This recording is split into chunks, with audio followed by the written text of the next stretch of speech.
mbokk Padoa TV ñu ngi leen di nuyu di leen dalalaat seen beneen numéro l'entrevue donc tey ñu dalal un juriste publiciste di dalal un juriste nga xamante ne mi ngi nekk fële ci OMVS di dalal koo xamante ne dafa intéressé wu ci les questions liées à la commande publique lépp lu ñeel les contrats publics di dalal koo xamante ne aussi droit public international daf ko ñor lool mbokk yi suñu invité tey mooy Yaya Amadou Sy ñu ngi lay nuyu di la dalal.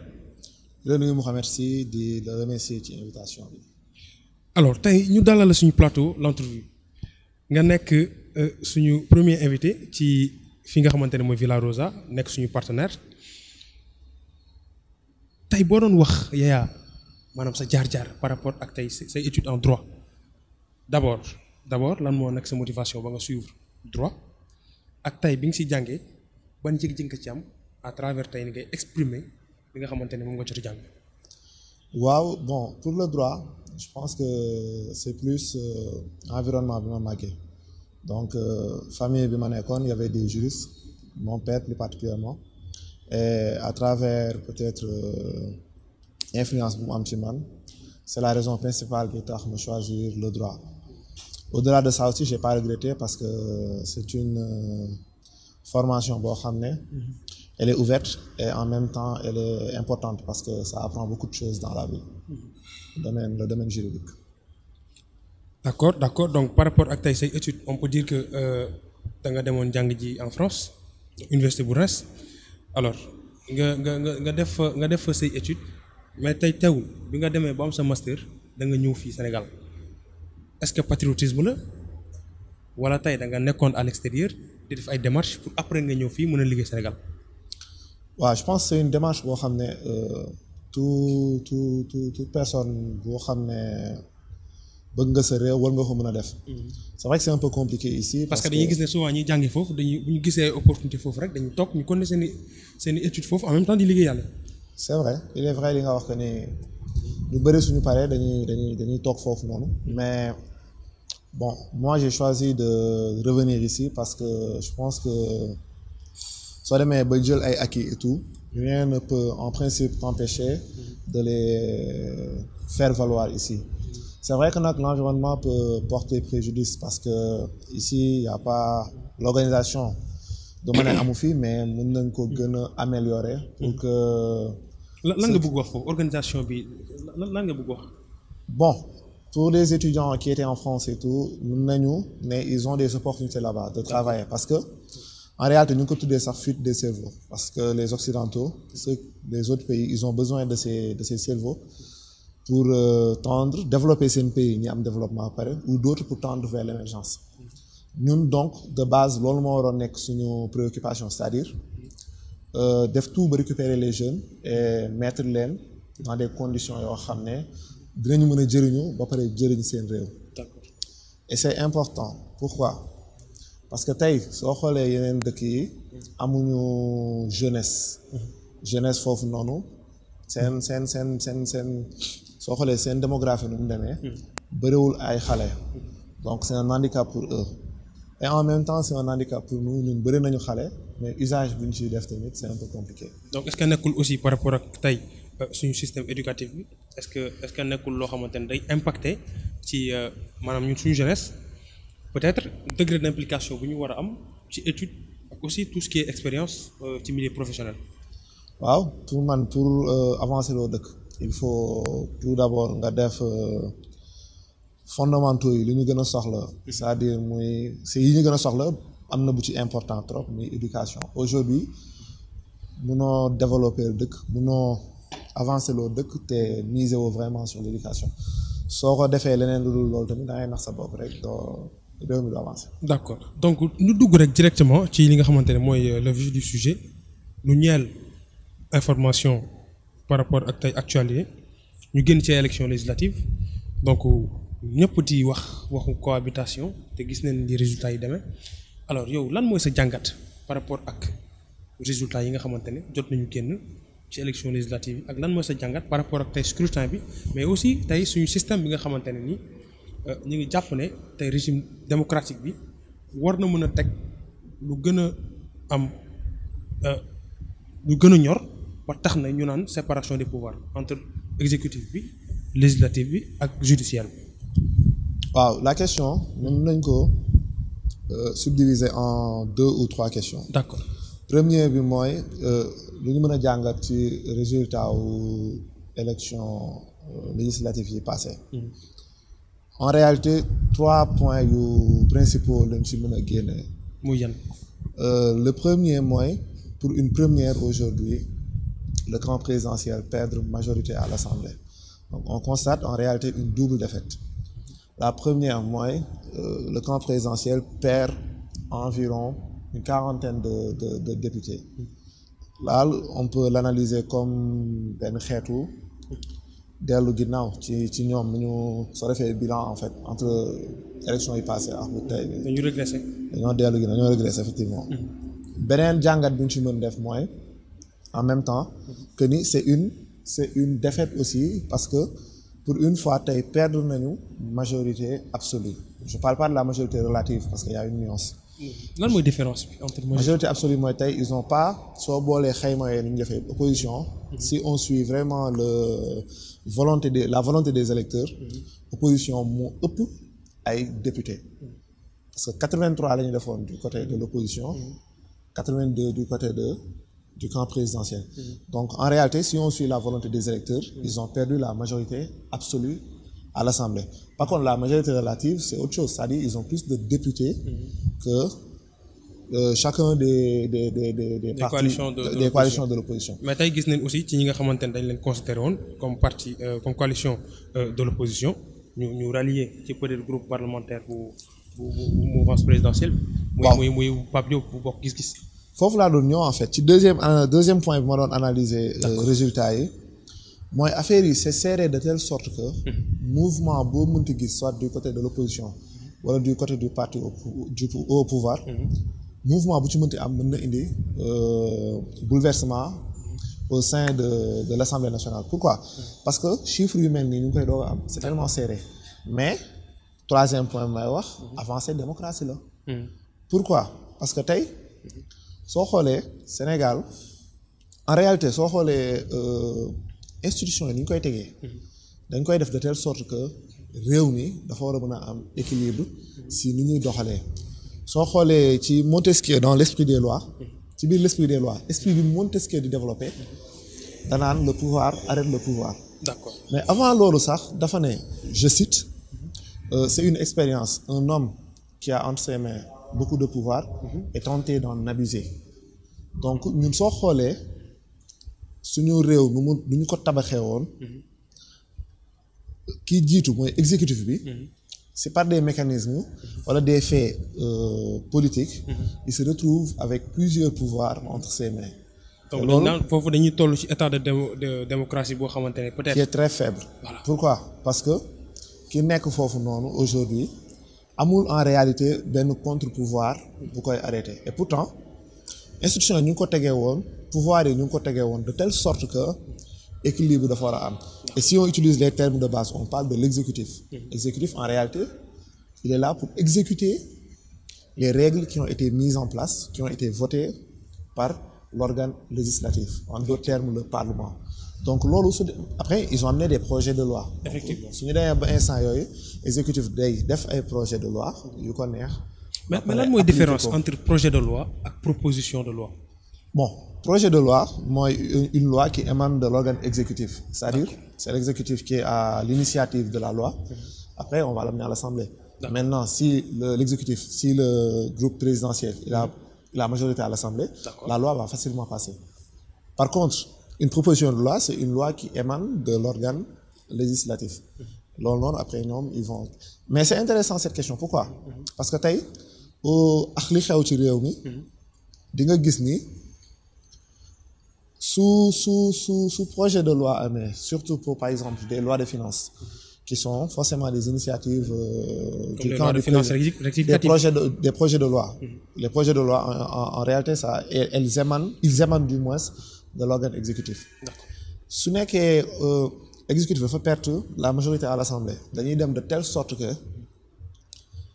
projet de loi yi gars yi dinañ ci indi ay nu ñu ko mën a ay modifications ci biir ba substance de base bi projet bi amoon sax mën na wàññeeku wala mën nañ ko modifier. donc effet contre pouvoir foofu lañ koy sentir. foofu di nga ko sentir.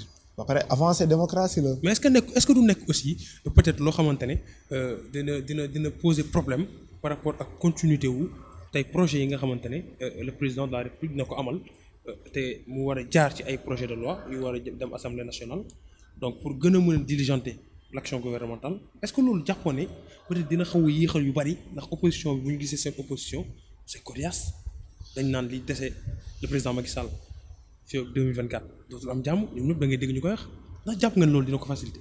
Bon, c'est une question qui est d'ordre politique parce que tey déjà on ne sait pas bien mouvement moo na am tu viens de dire tout de suite que ni Pape Diop il a rejoint le groupe parlementaire. D'accord donc xamaguñu aujourd'hui yan mouvement mën na am aussi bien du côté de l'opposition jóge fa dem côté bi li gars yi dul prendre en considération aussi côté bi tamit mën nañ jógee dem côté bële. Maintenant pour répondre véritablement à ta question ça dépend su nekkee on a une opposition boo xam ne li ko ñor mooy l'évolution vraiment pratique de réew ni ñu ko war a mën a doxalee cet effet contre-pouvoir ne va pas poser de problème et loolu dafa intéressant parce que ça va nous renvoyer ci ban régime juridique le Sénégal nekk au-delà de ça parce que on entend souvent ñu ne Sénégal régime présidentiel moo fi am or loolu mën na indi problème parce que dans un régime présidentiel en réalité chaque pouvoir day nekk ci côté exécutif côté am lay nekk législatif côté am lay nekk ce qu'on appelle un organe judiciaire côté am lay nekk. pour ñu basé wu ci peut-être li nga xamante ne mooy statut état bi jàpp nañ ne démocratie séparation de pouvoir la kon am na fi. waaw séparation de pouvoir ñaari type de régime la indi. D'accord benn bi mooy un régime présidentiel mooy li ma doon expliquer léegi foofu le pouvoir il arrête foofu le pouvoir arrête le pouvoir c'est-à-dire l'organe exécutif arrête le législatif et vice versa ci ni muy doxee. D'accord alors que soo jëlee un régime parlementaire il y a ce qu'on appelle une séparation souple des pouvoirs en d'autres termes dans un régime parlementaire on voit des mécanismes yoo xam ne aujourd'hui le gouvernement peut dissoudre l'Assemblée nationale et en contrepartie aussi l'Assemblée nationale contrôle les actions du gouvernement. Donc foofu noonu. mais même ci régime présidentiel bi l'Assemblée nationale contrôle l'action gouvernementale. non xam nga fii tu as tous les deux mécanismes ci benn régime. D'accord alors que feneen amuñu interaction yooyu du fa am. D'accord et li ci intéressant mooy au Sénégal nous on a un régime parlementaire qui est rationalisé. c'est-à-dire. en d'autres termes un régime li ma koy expliquer régime parlementaire dafa am ñaari. effet yooyu noonu. D'accord c'est-à-dire il y a la question du contrôle du gouvernement par le parlement ak le pouvoir de dissolution qu'a le gouvernement ci parlement bi mais soo xoolee dans un régime parlementaire rationalisé on a à la tête de l'exécutif deux pouvoirs on a le président de la République qui est élu au suffrage universel direct donc su ñu nekkee ci foofu noonu le président il n'est pas responsable devant l'Assemblée nationale et pourtant il est le chef de l'exécutif. Mais vu qu'il a une légitimité, il a été élu au suffrage universel direct, il n'est responsable que devant la population, que devant le peuple bi ko élire. Fii par contre, c'est le premier ministre qui est responsable devant le gouvernement. Et foofu soo xoolee yeneen dëkk yi am na benn nuance bu extrême bu important bu ci nekk. mais léegi bu fekkente ne tey Sénégal donc ñu gis ne. mën naa continuer ci nuance yi après ñu kii. D'accord nuance bi mooy soo jëlee par exemple dëkk bu mel ni France. Parce que c'est important le président le premier ministre il est à la tête du gouvernement foofu dañ ne c'est le premier ministre qui détermine la politique de la nation foofu noonu le premier ministre il est responsable devant le gouvernement devant le parlement donc président da koy fal mais amul doole teggi ko tant que premier ministre ñoo ko jox lettre de démission moom mënu ko teggi par contre au Sénégal le premier ministre il est aussi responsable devant le parlement que devant le gouvernement donc foofu dooleem dafa xaw a wàññeeku. parce que prérogative yooyu lañ jox président bi ci constitution bi. merci prérogative yooyu lañ ko jox donc foofu noonu da ngay gis nuance. en contrepartie aussi en France le pouvoir de dissolution mun nga ko exercer nii alors que fii il faut 2 ans pour doog ko mën a teg. mais kon ndax jàppoo ne peut-être war nañ réformer wax suñu constitution ngir gën a wàññi peut-être doole président pour ñu mën a wax séparation des pouvoirs effectivement. waaw la question elle est très importante pourquoi parce que soo xoolee au regard de tous des événements yu ñu génn tey quoi qu'on puisse dire am na benn avancée ci wàllu démocratie bi Sénégal def c'est-à-dire maa ngi ko doon expliquer sànq pour une première fois nga gis tey ñu jël doole jox ko assemblée parce que avant il y avait que des projets de loi et ça passait de manière naturelle. D'accord. Aujourd'hui gis nañ ne tey assemblée mën na ñëw proposer ay proposition de loi yu bëri loolu avancé la c'est-à-dire jox nañ ko doole bu tax mu mën a contrôler état gouvernement bi mais au-delà de tout ça am na tamit yeneen jéego yu ñu war a mën a def je donne deux exemples par exemple dama doon déglu benn Modou Diop Decroix mu doon expliquer ne il faut une assemblée constituante au Sénégal parce que tey soo xoolee suñu constitution c'est un peu calqué sur la constitution de la 5e République française par exemple on retrouve des dispositions yu nekk ci constitution France dañ koy gisaat biir Sénégal et ça pose problème. mais est-ce que am na rationalité par rapport ak tey suñu ay réalité foofu laa ça pose problème parce que soo xoolee du point de vue sociologique ak anthropologique on a une rupture entre les textes et la pratique. D'accord. Parce que ñoom seen constitution ils sont passés par la monarchie absolue première république directoire consulat empire deuxième république troisième république quatrième république ba cinquième république donc loolu yëpp ce sont des constitutions yu ñu teg yoo xam ne da ngay dem à chaque fois di ko taaye ba mu mel ni ba mu méngoog ñoom seen réalité dund aujourd'hui Mélenchon parle de sixième république parce que 60 ans après gis nañ ne am na un fossé bi exister entre texte bi lu muy wax ak la réalité c'est-à-dire le régime et le système. Donc ñun Sénégal dañoo waroon tëggaat dafa lu ñuy wax une assemblée constituante de telle sorte que day méngoo constitution bi lu muy teg day méngoo ak suñu réalité ba pare toutes les couches de la société dinañ ci gis seen bopp. Au-delà de tout ça il y a aussi des principes yoo xam ne yeneen dëkk yi am nañ ko par exemple si je prends l'initiative citoyenne quoi. C'est-à-dire am na ay dispositifs juridiques yoo xam ne le référendum d'initiative populaire am na le référendum d'initiative citoyenne par exemple soo jëlee en Suisse am na ci constitution bi benn article benn alinéa bi expliqué ni ce qu'on appelle un référendum d'initiative populaire. D'accord. Que référendum parce que en réalité ñun suñu dëkk yi ñi ko mën a initier c'est seulement le gouvernement ak le parlement. Mais pourtant soo demee ba Suisse une partie de la population à travers des pétitions mën nañ initier référendum mais loolu avancée démocratique bu extraordinaire la c'est-à-dire au-delà même de délire ñoom am nañ doole ba initier ay référendum. Donc est-ce que jàppoon ne parce que yaa ngi wax léegi nii exemple Suisse est-ce que jàppoon ne peut-être mouvement d'ensemble boobu nga xamante ne peut-être population bi daf koy am bay dem di initier loo xamante ne lu mel ne référendum ndax jàppoon ne peut-être seen degré d'implication à la vie politique moo leen may loolu parce que tey boo jàppee suñu réew fii Afrique yu bari ñu bari peut-être dañuy dem di voter nii rek mais duñu am assez de bagage pour xam lan mooy programme diw kii lan la fi def kii fan la bokk lan mooy idéologie ak lan mooy ay principe politique am ndax jàpp na loolu dafay xaw a créer déséquilibre boo jëlee exemple Suisse. waaw pour répondre à cette question deux points laa koy mën a analyser. Le premier point mooy soo demee ci dëkk yi ma doon wax comme Suisse ak France. Constitution moo leen may ce pouvoir. Donc tey jii même si la population n'est pas assez informée. ñoom am na constitution bi prévoir na ces dispositifs yi tax ñu war ko mën a mettre en pratique. D'accord.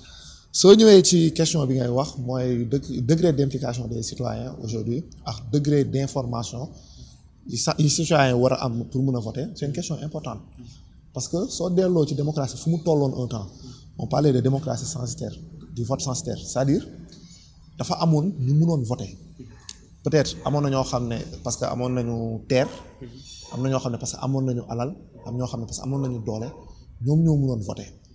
Pourquoi ñoom ñu mënoon voter parce que ñoom ñoo amoon assez de connaissances ak xam ni réew di doxee pour mën ko mettre en pratique soo demee par exemple comme ça ñu nga wax ci régime parlementaire en 1215 soo demee ci Grande-Bretagne am na lu ñuy wax benn texte bu tudd la Magna Carta mais avant loolu roi bi dafa perdre woon pouvoir bi soo xoolee la Magna Carta sax mooy premier texte buy défendre des principes du droit de l'homme c'était en 1215 soo xoolee foofu noonu roi bi dafa pertoon doole bu mu pertoon doole baron yi ñoo ko doon encadrer d'ailleurs sax foofu le régime parlementaire aussi jógee ñooñu vote bi nu mu doon demee foofu il fallait nga am benn dayoo pour mën a voter certains ont jugé que ni c'était pas bien pour la démocratie parce que ku nekk am nga sa carte boobu mun a. comme aux États-Unis aussi. Je ak salue les cela. grands électeurs. waaw bon waaw c'est un peu différent mais c'est peut-être même kii bi mais donc loolu tax ñu bëri ne démocratie pour mu gën a mën a baax il faut que ñu jox ku nekk votam ça reste toujours une question boo xam ne gars yi ñu ngi ciy débattre et c'est d'où même l'importance de ta question.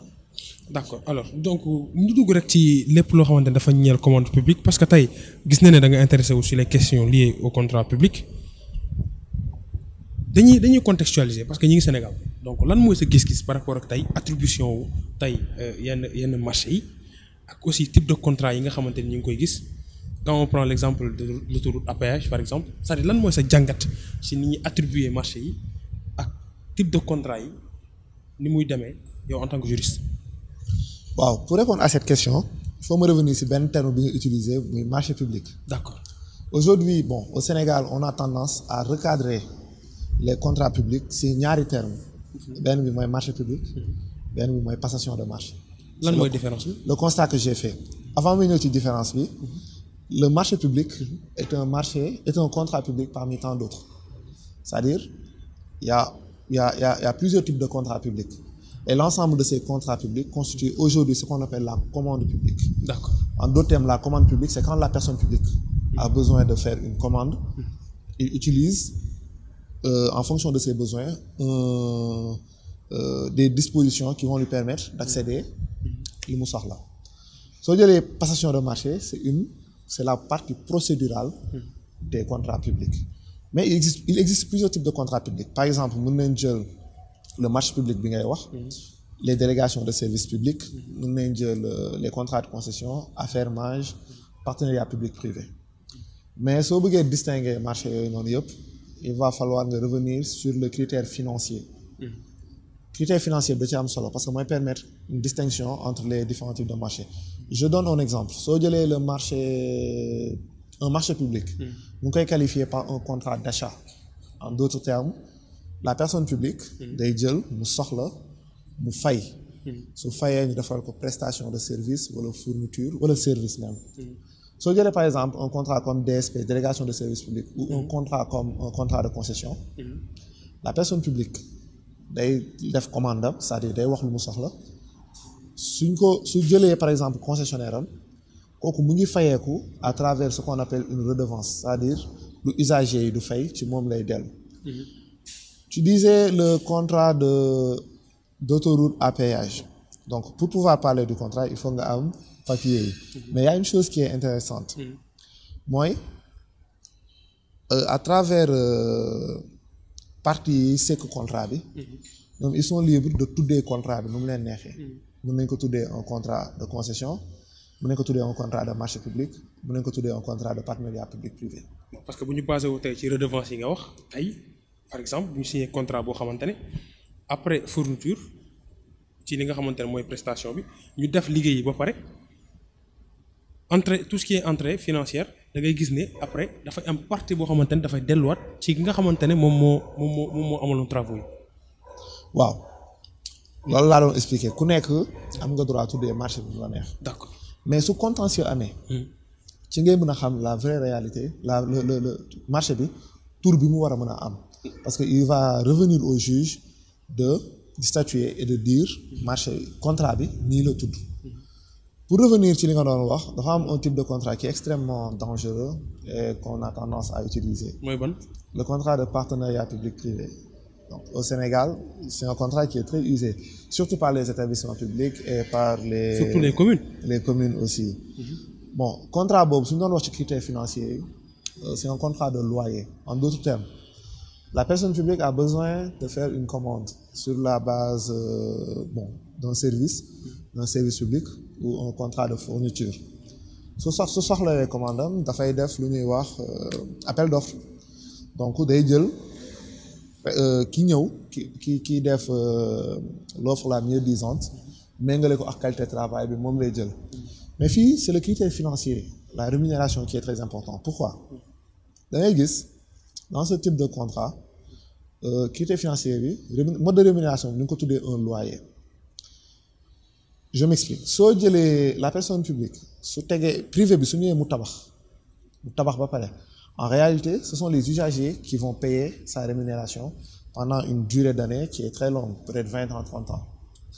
Mais moom mën na perte parce que dans une concession c'est la personne privée mooy jël risque bi c'est-à-dire mën na tabax ba pare kenn du fa jaar comme autoroute kenn jaaru fa donc moom day perte investissement bi da koy perte mais su nekkee contrat de partenariat public privé la c'est un contrat de loyer su nekkee kenn jaaru fa c'est la personne publique qui supporte les risques en d'autres termes c'est la personne publique qui va payer lu mu waroon am personne privée bi lu mu waroon am c'est-à-dire concessionnaire bi lu mu waroon am et ça devient une perte. Je me rappelle en France la Cour des comptes avait sorti benn texte mais dañuy interdire ñoom de manière très formelle ku fa teg ces genres de marché parce que c'est un peu c'est pas du intérêt personne publique bi ko war a teg parce que personne publique bu ñu fàtte ne xaalisu usager yi xaalisu population bi lay jël di ko defee ay commandes donc c'est un marché qui est extrêmement grave. donc wax nga ci partenariat public privé mu nekk loo xamante ni peut-être jàpp nañ ni donc ñu ngi koy utiliser ñu ngi koy def ci mairie yu bari communes yu bari ngir mën a amal ay réalisations sur le plan des infrastructures tey tu prends l'exemple du marché Patte d'Oie par exemple donc d'après li nga expliqué tey marché bi bu ñu demee ba amatul peut-être ñi nga xamante ni ñu ngi occuper les magasins donc loolu la personne privée moom yoonam nekku ci c'est la mairie qui paie. waaw bon en réalité je peux pas trop me prononcer sur ce contrat parce que je n'ai pas l'ensemble non d'après li nga expliqué quoi. Mais je vais réitérer certains propos. D'accord. En fait dans ce type de contrat je reviens d'abord pour expliquer que ni il revient au juge de qualifier un contrat les parties sont libres de qualifier les contrats nu ñu ko bëggee. D'accord. Soo neexee ñu tuddee ko marché public soo neexee ñu tuddee ko concession mais cela ne veut pas dire que contrat bi loolu la parce que soo xoolee les termes du contrat mën nga ci gis des critères u contrat ou concession te ñoom partenariat public privé lañ ko tuddee. Maintenant en réalité su contentieux amee il va revenir au juge administratif au juge des contrats de requalifier le contrat avant même de pouvoir statuer. Loolu ci am solo la c'est-à-dire les parties sont libres de tuddee contrat yi mu leen neex. Dans un partenariat public-privé en réalité c'est la personne privée qui finance de manière qualitative mooy financer le contrat maintenant il se rémunère sur la base d'une redevance je donne un exemple très simple soo jëlee SONES wala SDE ñu fi nekkee woon SDE contrat affermage la woon dañuy ñëw ñu defar gérer service bi mais xam nga SDE Sénégal jëlu leen fay leen xaalis redevance lañuy fay c'est-à-dire li nit yi di fay seen kër moom mooy ñëw seen mooy nekk seen rémunération ci ay at yu bëri loolu contrat d'affermage la qui est une sous-partie du contrat de concession. D'accord. Mais su nekkoon par exemple partenariat public-privé le droit il dit que c'est un contrat de loyer en d'autres termes su nekkoon par exemple suñu kër yi ay teen lañ fa gas di ko naanee di ko filtrer di ko naan SDE xam nga du mën a rémunérer wu quoi parce que kenn du ko fay su nekkee concession moom risque bi moom moo koy supporter su nekkee partenariat public-privé il va la personne publique en l'occurrence ici c'est l'État day jël fay ko un loyer c'est-à-dire lu mu waroon gagner ci mois yooyu yëpp dañ koy delloo on parle d'un risque qui est partagé mais en réalité le risque n'est pas partagé il est endossé par la personne publique. Donc on peut dire que tey parfois les personnes quand elles sont prises par une liberté excessive mën na leen porter préjudice tey ci type de contrat bi tey contentieux bu amee. En réalité mën na leen porter préjudice maintenant il revient aussi aux usagers du service public. D'accord. Su ñu gisee ne un contrat ne les arrange pas déjà il faut d'abord xool les dossiers et ensuite mën nañu ñoom ci seen jëmmi bopp attaquer contrat bi ce qu'on appelle les actes détachables et les actes réglementaires. Mën nañ ko attaquer ci biir contrat yi c'est un peu technique mais c'est très intéressant. D'accord donc par rapport ak tey gestion commune bu Patte d'Oie tey lépp loo xamante ni dafa ñeel droit en tant que juriste publiciste. Lépp lu nga xamante ne da nga jàpp ne ay réalisation la du jëm ci bien commune bi naka nga gisee ni war nañ ko mën a doxalee de sorte que dinañ mën a gis peut-être loo xamante ne population ñëpp nañ ci mën a gis seen bopp yow en tant que juriste en fait en tant que juriste. waaw dans nos communes ñun les maires ils ont tendance wala les personnes ils ont tendance à dire que ni. duñu am les moyens c'est-à-dire dañuy transférer des compétences mais en réalité transfert de compétences su amee transfert de moyens da ci war a topp Mais les élus locaux, ils ont tendance à dire que le transfert des moyens fait défaut. Cela peut être vrai, c'est-à-dire si leen état gungewul dina indi problème mais il y a plusieurs autres types de mécanismes qui peuvent leur permettre vraiment d'avoir des moyens pour travailler. Il y en a 5 ou 6 à travers les marchés dont on parlait état tey amul nekkul ne xaalis bi muy dagg impôt rek lay liggéey day dem utiliser ay marchés pour construire que ce soit des contrats publics ou privés day dem aussi donc loolu rek c'est un critère soo jëlee un autre critère tey mën na nekk le principe de l'entreprise et de l'industrie. Aujourd'hui une commune rien ne l'empêche aujourd'hui de concurrencer le privé de créer de l'emploi et de gagner des. mais loolu dina nekk lu jafe concurrence privée. Non, en réalité, de base, c'était impossible parce que le droit nangu ko woon. Mais aujourd'hui, avec l'évolution jurisprudentielle, on est arrivé à un moment où ils ont accepté que les communes, les collectivités territoriales puissent concurrencer le privé. Et c'est un moyen de se faire, c'est un moyen de pouvoir travailler des communes. Il y a aussi ce qu'on appelle les coopérations décentralisées.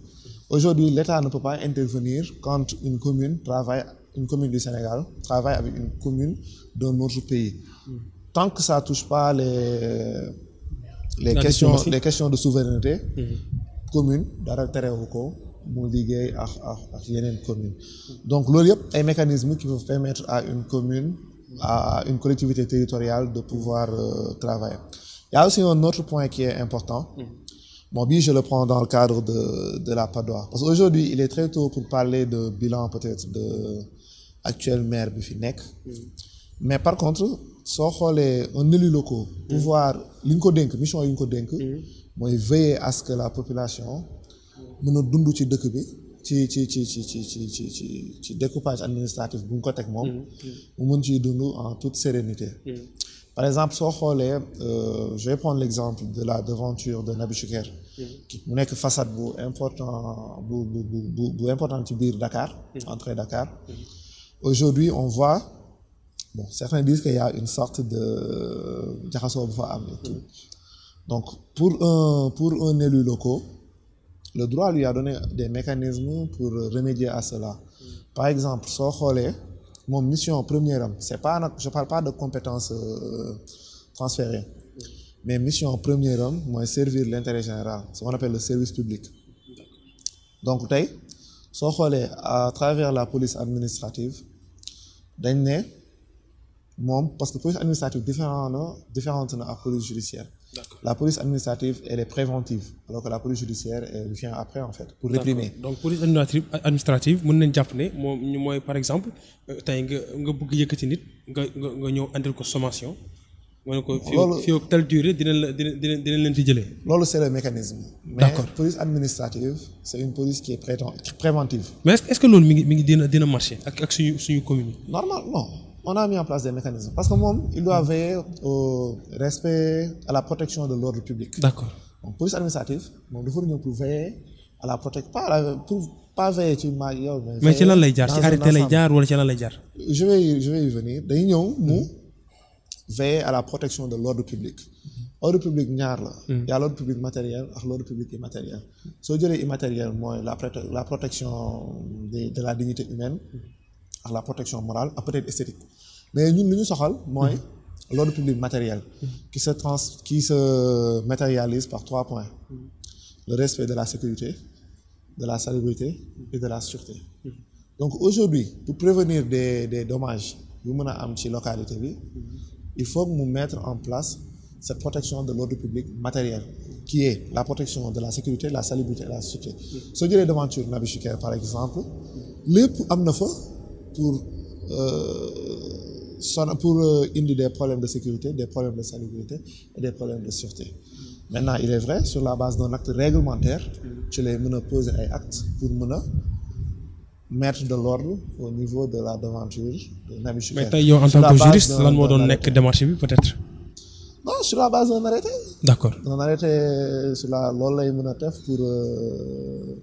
Par contre, il revient pas au préfet de faire cela, il revient à l'élu d'accord. De la donc, localité. Élu bi moom mooy jël responsabilité. Non, parce que seen rôle yi bokkul. Kii il est élu, kii il est nommé. Kii il est là juste pour faire un contrôle bon c'est prérogative bi gën a mag mooy contrôle de légalité de l'acte administratif. d'accord c'est-à-dire moom day xool ndax acte bi élu la ko bu élu bi teg. élu bi acte bi ñu ko kii c'est-à-dire le maire. acte administratif bi muy teg par exemple un arrêté. ndax méngoo na ak droit lu mu wax. et foofu on fait une erreur monumentale ici au Sénégal dañuy jàpp ne préfet moo ëpp doole maire. alors qu'en réalité c'est un peu faux. Pourquoi? Parce que le préfet, comme je viens de le dire, il fait un contrôle de légalité de l'acte administratif, qui est l'acte du maire. Ce contrôle de légalité, en faisant ce contrôle, il peut faire une erreur d'appréciation. C'est-à-dire, mon petit bopp suy def contrôle bi mën na juum. donc dans ce cas léegi après édile bi moom lan la mën a fan la mën a defee recours. non le maire day dem xool le juge administratif. maintenant c'est à lui de trancher. kan moo am dëgg ci ñoom ñaar. mais en réalité c'est pas une position de supériorité wala le maire il est élu. Il a beaucoup plus de légitimité. Donc, ils sont des collaborateurs. En réalité, c'est ça. Ils sont des collaborateurs. Ils sont pas là pour se mettre les bâtons dans les roues. D'accord. Donc, émission bi mi ngi tiré à sa fin. C'est intéressant, mais beaucoup de gens ont arrêté. Mais lan mooy ce dernier mot. Waaw bon je te remercie Mohamed Sy ci invitation bi tout d'abord. di remercier aussi mon père Mohamed Racine Sy qui m'a beaucoup encadré dans le domaine juridique. Waaw c'est homonyme. Di remercier aussi un monsieur qui est une personnalité vraiment politique au Mali qui s'appelle monsieur Ahmed Diagne Sénéga. Di remercier aussi un monsieur qui est un grand juriste aussi. qui est mauritanien qui s'appelle Eli Mohamed. Di remercier aussi un grand à moi Pape Diogo Ndiaye et di remercier aussi tous les habitants de la commune de Patte d'Oie. Merci beaucoup mbokk yi yéen a ko gisandoo donc mu nekkoon Yaya Amadou Sy donc di leen fàttali ne man ak moom ñoo fubandoo cadet en 2013.